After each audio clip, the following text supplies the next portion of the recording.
Ve sonra buyurur ki فَجَاءَ رَجُلٌ فَتَصَدَّقَ بِشَيْءٍ كَثِيرٍ. Ve bu ayı nazil olandan sonra bir kişi gelir çoxlu sədəqə verir. Ve deyilene göre bu da Abdurrahman İbni Avf radıyallahu anhu idi.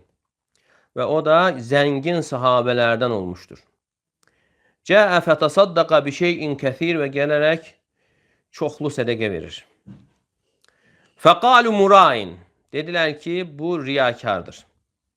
Yani diyenler kimlerdi? Münafikler. Münafikler tane ettiler. Ve görəndə ki biri çox verir, deyirlər ki bu riyakardır. Yani bununla onun qəsdi, məqsədi riyadır. Yani insanlar görsün, tərifləsin deyə verir.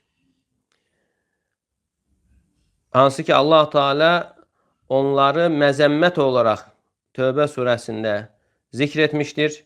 Əllezine yelmizunel muttavvi'ine minel mu'minine fis sadakat. Ve o kəslər ki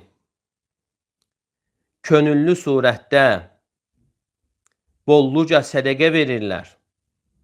Onlara tənə edənlər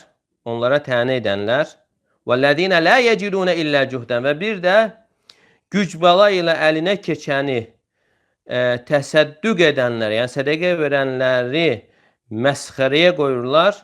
Səxirallahu minhum. Allah onların məsxərəyə qoyacaqdır.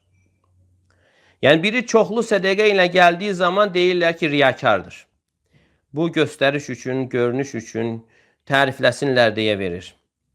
Və az gətirəndə də deyirlər ki Allah Teala'nın buna və bunun sədəqəsinə ehtiyacı yoxdur.